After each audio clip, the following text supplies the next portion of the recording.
आप देखिए इतिहास में इंदिरा गांधी जी भी नेता प्रतिपक्ष थे, वो अपोजिशन में लीडर थे।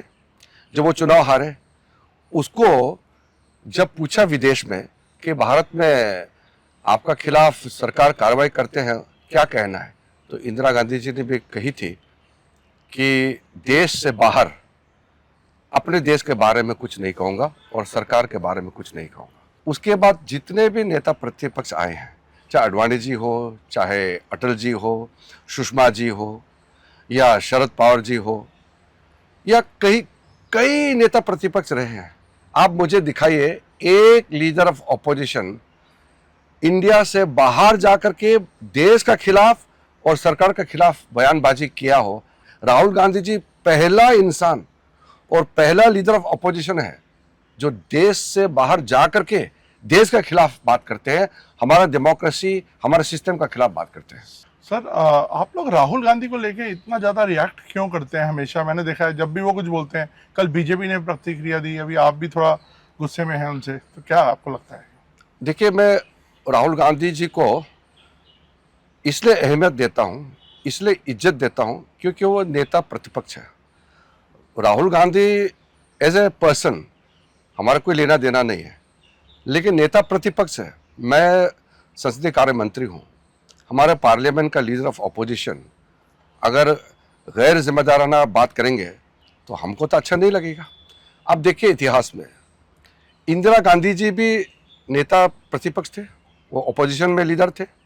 जब वो चुनाव हारे, उसको जब पूछा विदेश में कि भारत में आपका खिलाफ सरकार कार्रवाई करते हैं, क्या कहना है, तो इंदिरा गांधी जी ने भी कही थी कि देश से बाहर अपने देश के बारे में कुछ नहीं कहूँगा और सरकार के बारे में कुछ नहीं कहूँगा।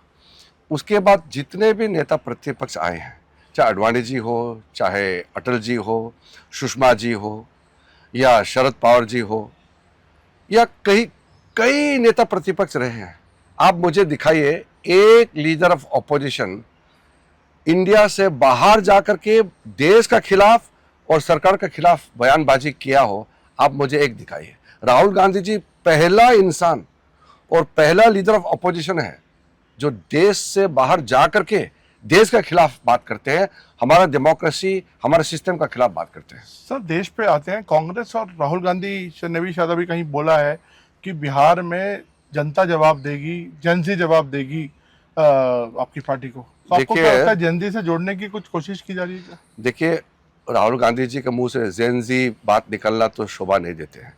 जेनजी, ये नई जनरेशन ने तो उनको सत्ता से हटा दिया है, तीसरी बार भी हटा दिया है। जेनजी का क्या मतलब होता है? नए जनरेशन का नई सोच, ये तो मोदी जी के साथ में है। देखिए, अगर भारत का जेनजी किसी का खिलाफ है तो वो इतना बड़ा देश में एक पार्टी का, एक फैमिली का हाथ में कंट्रोल होना, इसका खिलाफ होगा, करप्शन का खिलाफ है। आज हमारा भारत सरकार में अगर एक भी मंत्री या कोई भी अधिकारी करप्शन करेगा, मोदी जी खुद ही उसको एक दिन में हटा देगा। जेनजी का गुस्सा किसके ऊपर है? जो कैपेबल नहीं है लेकिन सरकार चलाना चाहता है, जो कैपेबल नहीं है लेकिन कब्जा करके बैठे हैं, जो परिवार पूरा कब्जा करके बैठे हैं एक पार्टी को, इसका खिलाफ है जेनजी।